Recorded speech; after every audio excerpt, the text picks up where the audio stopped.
François Parcy ne serait pas là pour des raisons de santé, mais à la fin des 4 interventions qu'on va démarrer là, il y aura un petit extrait d'une interview de François Parcy.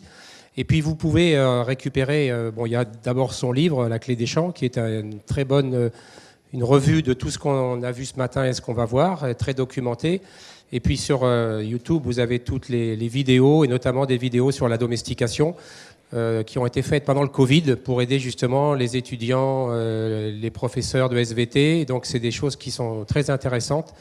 Il y en a même certaines qui démarrent avec un quiz, et j'ai été assez surpris de ne pas avoir les bonnes réponses aux questions qu'ils posaient. Donc c'est un stimulus pour regarder ces vidéos avec cet aspect cet angle de la domestication qui est, comme on a vu ce matin, assez vaste et assez complexe. Donc je change de micro. Et donc on va continuer cet après-midi sur cet exposé sur donc la domestication des plantes.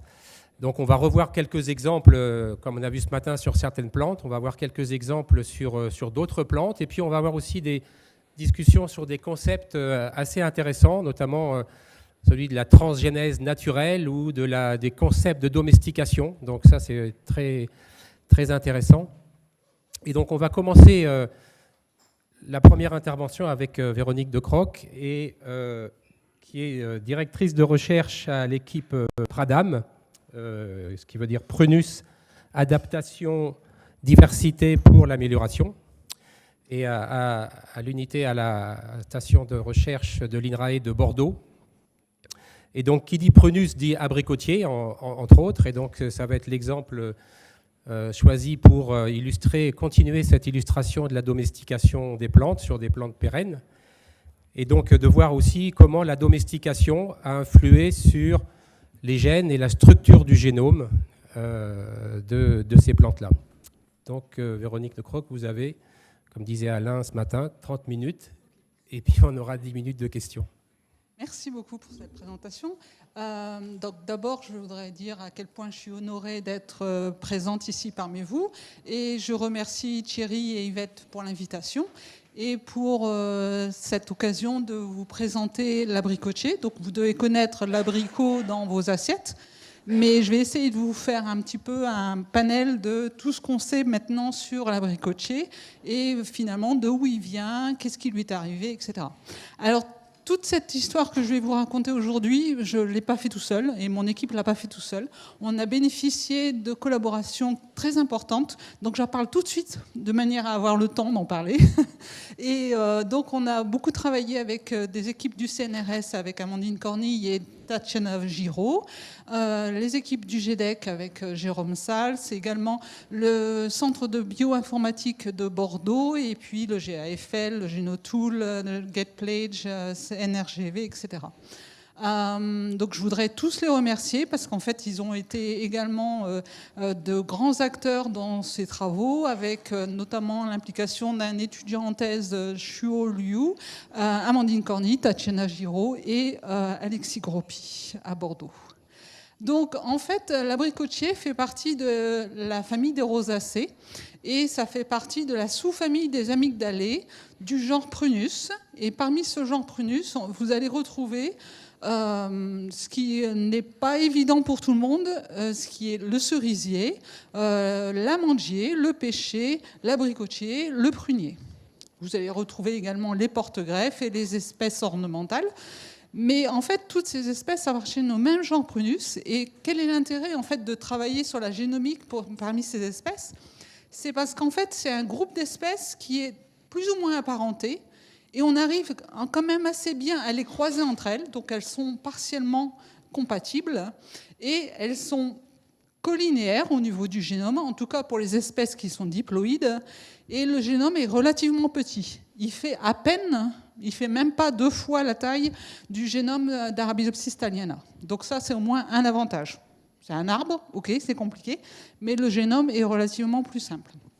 Donc là, aujourd'hui, je vais surtout vous parler de la section Armeniaca, comme preuve de concept pour nos approches en génétique des populations et génomique évolutive. Donc, parmi cette section Armeniaca, vous allez retrouver le Prunus armeniaca, donc c'est l'espèce qui est tout à fait à gauche, là, qui vient d'Asie centrale, qui est l'abricotier que vous connaissez, que vous consommez. Il existe également 3 autres espèces en Asie de l'Est, donc plutôt en Chine, mais également en Sibérie et en Mongolie, dont le Prunus siberica, Prunus manchurica, Prunus mume. Et vous avez une seule espèce qui est une espèce endémique, enfin qui est une espèce native d'Europe, Prunus brigantina. J'en parlerai pas aujourd'hui, mais c'est une espèce tout à fait intéressante parce qu'on se demande ce qu'elle fait là, déjà dans la taxonomie. C'est une autre histoire, j'aurai peut-être l'occasion de vous en parler un jour. Donc l'échantillonnage, en fait, ça a démarré par un échantillonnage, bien sûr, puisque ces espèces, on a les espèces cultivées qui sont présentes en Europe, mais elles ne viennent pas d'Europe. Donc on est reparti dans des campagnes d'échantillonnage, donc en partant de l'Europe, en remontant le Caucase et en revenant vers l'Asie centrale et la Chine. Et on a échantillonné en fait à la fois les cultivars que vous voyez en vert et également des populations naturelles d'espèces sauvages, et c'est ce qui est représenté en rouge. Donc on a réalisé des assemblages de novo d'au moins un génome par espèce et par phylogroupe géographique, et on a bénéficié de plus de 1000 séquences de séquençage de génome Illumina, donc en short reads, en fragments courts, pour toutes ces espèces.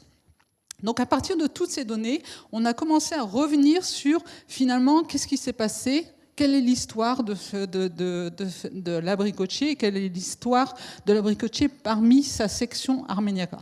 Donc on a commencé à regarder au niveau de la relation phylogénétique dans la famille des rosacées et notamment dans la section Armeniaca. Ce qu'on se rend compte, c'est qu'en fait, la première espèce qui a divergé, c'est le Prunus mume. Et ensuite, on retrouve le Manchurica, le Siberica et l'Armeniaca, l'abricotier que vous connaissez. Ça nous donnait des informations de relation, mais ça ne nous donnait pas d'informations sur vraiment l'origine en fait, de l'abricot que l'on connaît très bien en Europe. Donc pour ça, on a travaillé en fait par inférence bayésienne sur la base de séquences génomiques. Et donc ce qu'on a pu voir, en Asie centrale, vous voyez, vous avez 2 groupes, un groupe jaune et un groupe rouge. Donc l'Asie centrale, c'est Kazakhstan, Kirghizistan, Ouzbékistan, pour ceux qui ne sont pas très habitués. Et donc en fait, ce qu'on a pu mettre en évidence, c'est 2 événements de domestication distincts. Un événement de domestication qui a donné lieu à l'abricotier européen que l'on connaît. Et cet événement de domestication a eu lieu à partir du groupe jaune, W2. Et par contre, l'abricotier chinois, lui, il provient de l'autre groupe, W1. Donc ça, c'était assez clair. Et donc on s'est dit, tiens, c'est bizarre parce que quand même l'abricotier, ils se ressemblent. Hein. L'abricotier européen et l'abricotier chinois, c'est kiff-kiff bourricot. Hein. On ne sait pas faire la différence. Donc on s'est dit, tiens, c'est bizarre, 2 événements distincts à des dates distinctes. Il y a à peu près 1000 ans de différence entre les 2. Le premier domestiqué étant le chinois d'ailleurs, et ensuite l'européen. Et donc on a commencé à regarder finalement quel a été l'impact de la domestication sur le génome lui-même, sur les gènes en tout cas. Et est-ce que ce sont les mêmes gènes qui ont été sélectionnés et pour quel caractère? Donc parmi cette section Armeniaca, 2 espèces ont été domestiquées. La Prunus armeniaca que vous connaissez à nouveau, donc pour l'abricot sec et l'abricot frais, donc en Europe, au Caucase, en Asie centrale. En tant qu'abricot sec en Chine du côté ouest, donc ça veut dire du côté du Xinjiang, mais pas du tout du côté de l'est. Du côté de l'est de la Chine, c'est plutôt le Prunus mume en fait, qui a été sélectionné et qui a été domestiqué pour son fruit. Donc à l'est de la Chine, ils vont plutôt consommer du Prunus mume, tandis qu'à l'ouest, ils vont plutôt consommer du Prunus armeniaca. Vous remarquerez qu'on consomme en Chine l'amande de l'abricot. Alors, il faut savoir qu'en Chine, il n'y a pas d'amandier. L'amandier, en fait, est issu d'une divergence, enfin une différenciation au niveau du plateau himalayen, entre d'un côté de l'Himalaya, l'amandier, qui a divergé et qui a été domestiqué, et du côté est du plateau himalayen, ça a été le pêcher. Et tout ça, en fait, ça explique qu'il n'y a pas d'amandier en Chine, donc ils consomment l'amande de l'abricot. Et également, le Prunus mume a été domestiqué pour sa valeur ornementale. Si vous regardez un petit peu au niveau culturel en Chine, le Prunus mume est très important. Dans toutes les représentations, les peintures, les dessins, c'est le Prunus mume en fait qui est dessiné pour la fleur. Donc, qu'est-ce qui s'est passé durant la domestication de l'abricot et finalement, quel a été l'impact de la domestication sur la variabilité génétique et phénotypique? Donc, on a travaillé avec plusieurs approches. Au total, on a fait 7 méthodes différentes, mais globalement, il y a 3 méthodes majeures qui ont été utilisées. Et je vais vous parler principalement des spectrums de fréquence allélique. Donc, c'est des différences de fréquence allélique tout au long du génome avec la méthode CLR. C'est une méthode qu'on a plutôt privilégiée parce que ça nous permet de prendre en compte la démographie. Donc s'il y a eu des événements démographiques importants qui ont eu lieu dans ces différents groupes génétiques, ça nous permet de corriger en fait nos données. Donc on a comparé en fait le groupe gris, donc les cultivars européens, avec le groupe jaune d'Asie centrale, comme je vous ai expliqué, qui est son ancêtre, et on a comparé le groupe chinois avec le groupe rouge. Et donc quand on regarde, en fait, on se rend compte qu'il y a eu au total 856 loci d'une taille d'à peu près 10 kb, ce qui représente 0,42% du génome, qui ont été sous sélection, qui présentent des traces, des signatures de sélection. Quand on regarde le génome chinois, enfin de l'abricotier chinois, en fait, il n'y a que 450. Je dis que 450 parce que c'est en comparaison des Européens. Et c'est 2 fois moins, en fait. 2 fois moins par rapport qui a été sous sélection durant la domestication. Ce qui est tout à fait étonnant, c'est quand on a commencé à comparer ces régions du génome qui étaient sous sélection durant la domestication, en fait, il n'y a vraiment aucun locus qui est partagé. Donc en fait, c'est un exemple de convergence phénotypique, puisque l'abricotier se ressemble, c'est exactement le même arbre, c'est le même fruit, etc. Mais il y a une sélection c'est pas une sélection parallèle. Donc en fait, ce sont des loci différents, et je vais vous les montrer d'ailleurs après, qui ont été sous sélection, et finalement, ça nous a donné le même phénotype. Donc quand on regarde effectivement au niveau du génome, donc ça c'est une représentation des génomes avec les 8 chromosomes. J'ai oublié de vous préciser qu'il y avait 8 chromosomes N, la forme haploïde, et ces 8 chromosomes. Eh bien, en fait, chez l'abricotier européen, c'est principalement le chromosome 4 qui était sous sélection. Donc, vous voyez, il y a la moitié des loci, des top 0,5% des loci qui mappent sur le chromosome 4, comme vous pouvez voir là, en bas. Alors que chez les Chinois, c'est 1/3 des loci se trouvent sur le chromosome 1, qui ont été sous sélection. Donc, là, c'est clairement pas du tout les mêmes loci qui ont été sous sélection. Et d'ailleurs, le chromosome 4 avait déjà été bien décrit comme par des approches de génétique quantitative qui présentent en fait des loci très importants pour la qualité du fruit, notamment pour la floraison chez l'abricotier européen.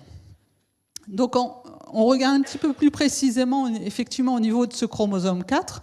Donc ici je vous présente une représentation sous forme de Manhattan plot, en tout cas de scan au niveau génétique. Et donc, vous voyez qu'il y a des pics de gènes, des pics des loci qui ont été sous sélection sur la partie grise tout en haut. En dessous, je vous présente le W1 et le W2, donc c'est les deux groupes sauvages d'Asie centrale. Et en fait, quand on regarde un petit peu plus précisément ces gènes qui sont en dessous de ces loci, Eh bien, en fait, ce sont des gènes qui sont impliqués dans des caractères de type, surtout qualité du fruit, donc acidité ou non-acidité du fruit, la taille du fruit, ça c'est très important sur ce chromosome notamment, et également le fait que la chair va être molle ou va être ferme. Également, on est chez une plante pérenne, on a retrouvé des gènes candidats sous ces loci qui sont impliqués dans le contrôle de l'arrêt de la croissance. C'est-à-dire qu'à un moment donné dans l'année, il faut que l'arbre s'arrête, que les feuilles tombent et qu'il rentre en dormance. Donc ça, c'est la sénescence suivie de la dormance. Et ça, c'est très important. Ce sont des gènes qui ont été également sous sélection et la floraison également. Donc ça veut dire que c'est une information très importante parce que quand on va vouloir utiliser ces espèces, enfin, en tout cas ces formes sauvages dans les programmes de sélection, on va mettre des priors en fait sur ces allèles qu'on a identifiés sur chaque gène et on va sélectionner pour garder ces allèles-là dans les programmes de sélection. Parce que ces allèles existent dans le pool sauvage. Sauf qu'ils ne sont pas représentés à la même fréquence, effectivement, en comparaison du cultivé. Qu'est-ce qui s'est passé? Un autre exemple également de la sélection, enfin de la domestication chez l'abricotier chinois. Donc je vous avais dit au départ qu'en Chine, ils consomment l'amande de l'abricot, alors qu'ici en Europe, on ne la consomme pas. Alors pourquoi on ne la consomme pas en fait? Parce que l'amande de l'abricot présente une concentration en cyanure qui fait que normalement on vous dit bah, tu peux en manger 2, 3, mais bon, pas régulièrement et surtout pas trop, quoi.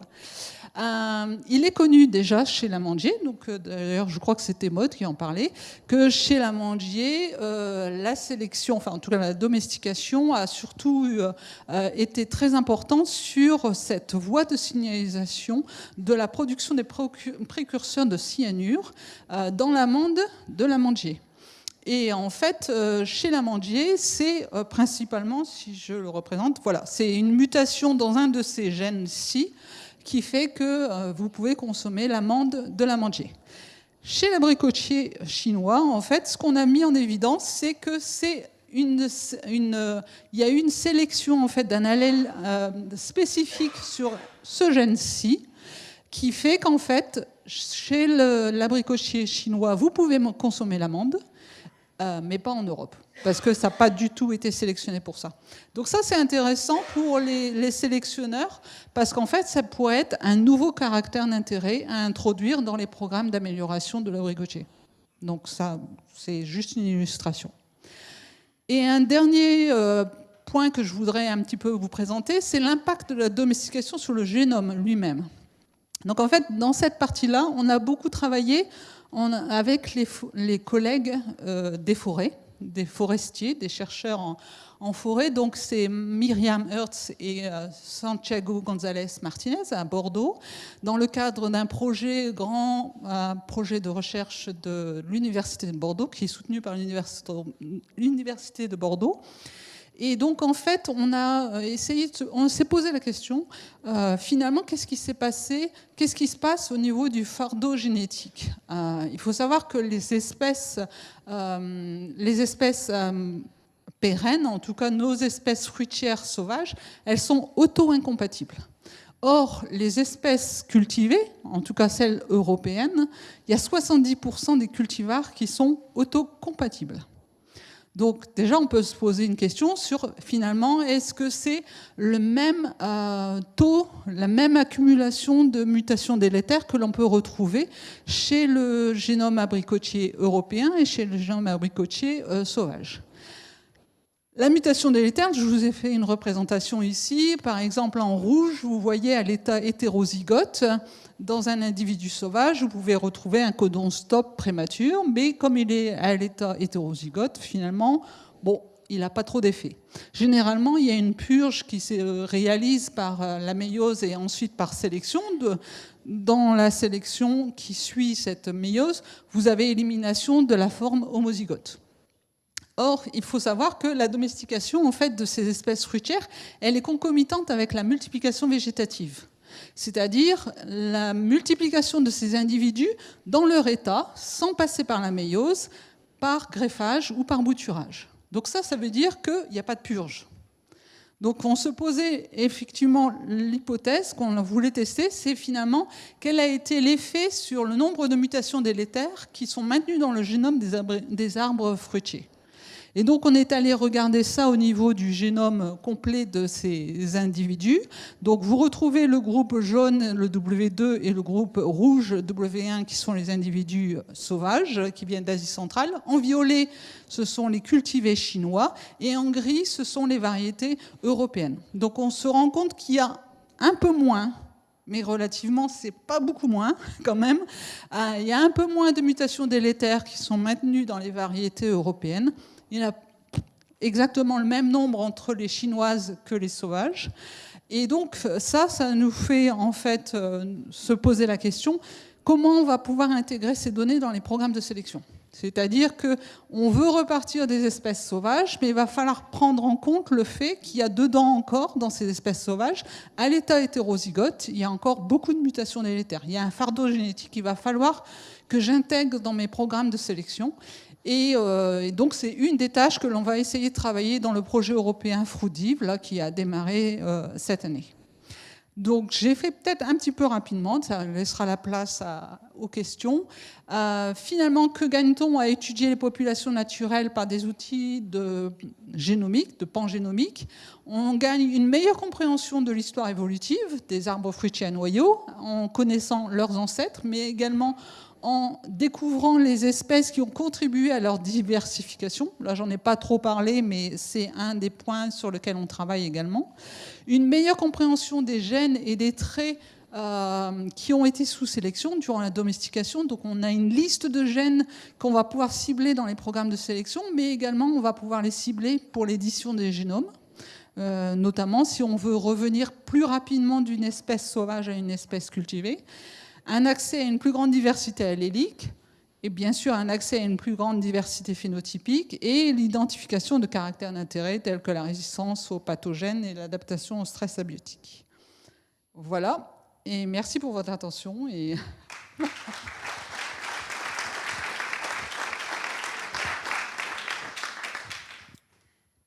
Merci, on a rattrapé le temps du coup, mais ça ouvre pour les questions que vous avez sur cet exemple de domestication d'une plante pérenne.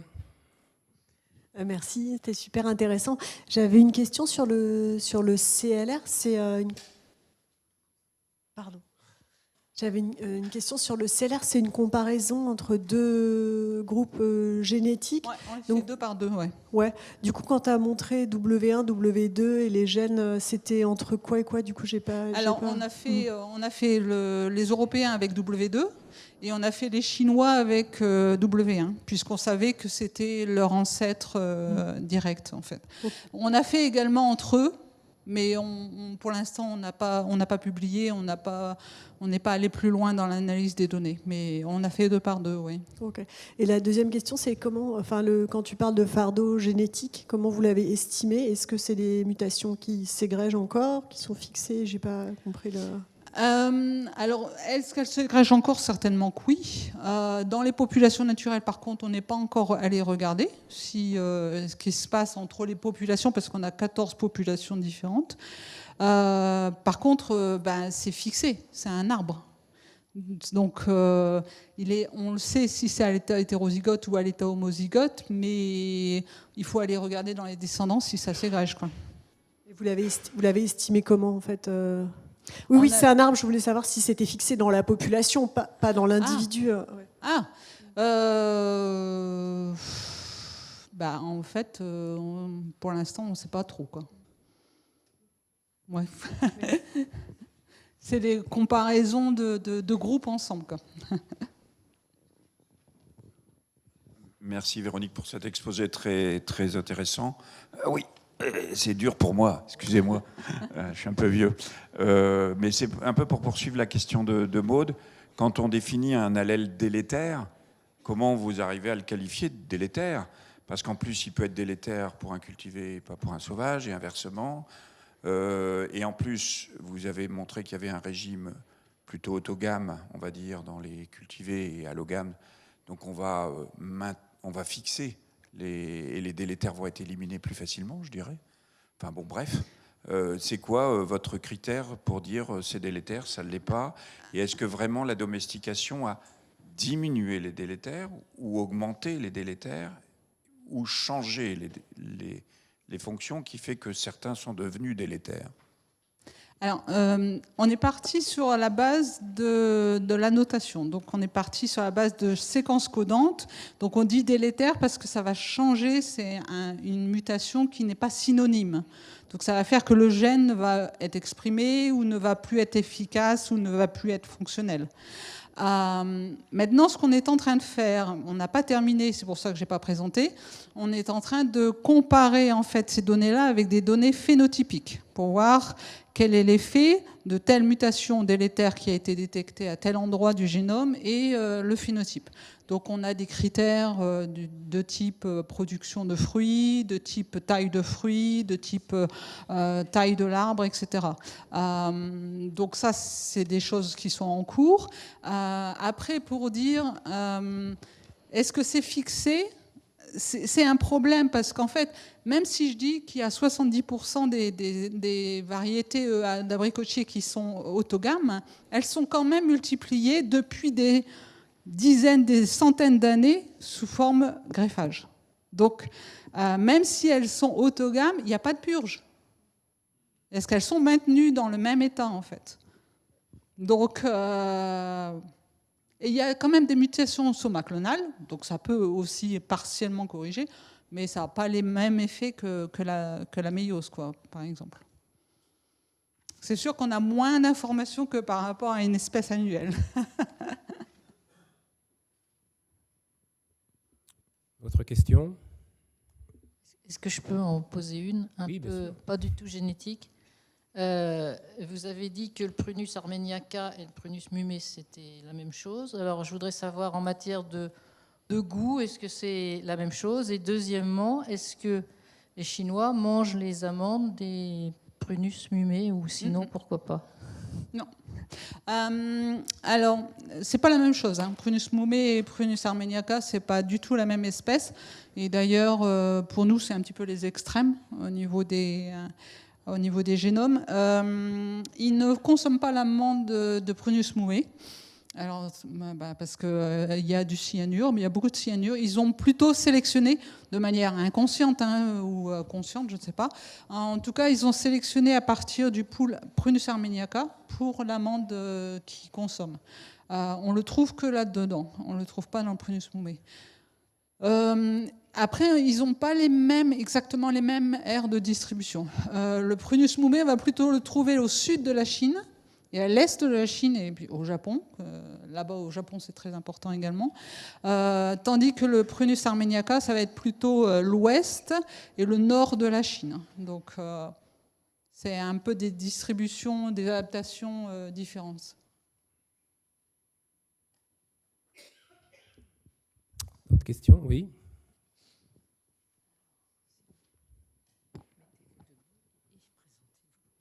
Pierre Ilson, je suis debout, merci. Donc, de façon un petit peu, enfin, tu l'as dit, tu l'as sous-entendu, l'édition des génomes pourrait être intéressante. Alors, allons dans le pratique. On sait bien que c'est une technique qui ne peut être utilisée que si on a une association forte entre des allèles et des traits. Dans les espèces dont tu nous as présenté l'historique, est-ce qu'on connaît des gènes? Est-ce qu'on connaît des allèles? Est-ce que pratiquement vous êtes prêt à faire des mutations qui pourraient effectivement améliorer, rendre plus rapide la domestication d'espèces sauvages? Pour la partie domestication, pour revenir sur... par exemple, pour la taille du fruit, oui, parce qu'en fait, je ne vous ai pas montré, mais sur le chromosome 4, on a identifié en fait un allèle qui était sous sélection durant la domestication, qui est sur un gène qui a été montré chez la tomate, impliqué dans la taille du fruit de la tomate. Donc ça, c'est notre premier gros candidat pour la taille du fruit. Également sur l'amertume de l'amande, ça aussi, c'est très clair. Après, le problème, ça va être de faire la part entre qu'est-ce qui va être monogénique et qu'est-ce qui va être polygénique. Comme a présenté Jacques ce matin, il y a beaucoup de ces caractères. Nous, on trouve qu'il y a eu de la sélection sur ces loci, mais peut-être que ça n'explique pas 100% du phénotype qui est observé finalement chez la variété qui a été domestiquée, enfin chez la forme domestiquée, quoi. Donc, j'irai quand même pas si vite que ça, quoi. En tout cas, sur la taille du fruit, oui. Sur la floraison, très certainement aussi, puisqu'on a un très très bon candidat également.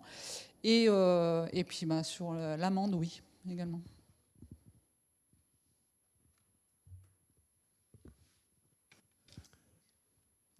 Question, oui.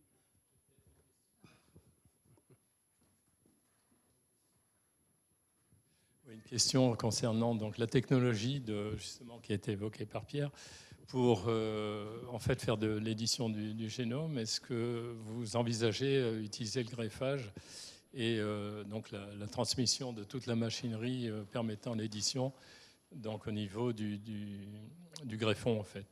Est-ce que ça c'est quelque chose qui est faisable sur le briquetier? Alors, c'est vrai que la transformation des arbres fruitiers, en tout cas de ces espèces, c'est assez compliqué. À part le prunier, c'est compliqué. On a fait des essais à partir de porte-greffes qui étaient transformés. Ça marche pas très bien. Ça marche bien, enfin, en tout cas, ça a été publié sur des espèces annuelles, telles que, si je me souviens bien, la tomate, quelque chose comme ça. Ouais, brassica aussi. Ouais, voilà. Non, chez nous, ça n'a pas marché. On n'a pas réussi à induire un phénotype en greffant comme ça directement.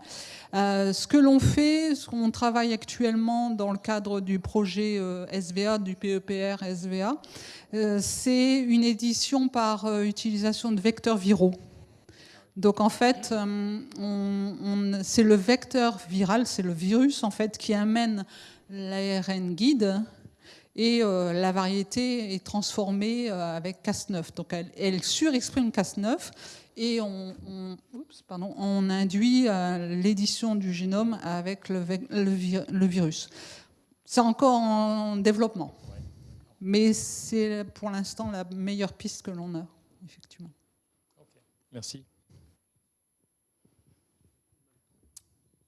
D'autres questions? Oui, je voulais juste savoir si on connaissait où et quand vivait l'ancêtre de tous les prunus. Il y en a sur tous les continents. À quel moment ça... Il y en a sur tous les continents. Hein. Oui, mais il y en a même aux États-Unis, enfin en Amérique. Hein.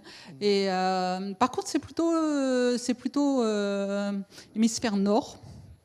Donc ça, c'est une bonne question. Il y avait une publication des auteurs chinois là-dessus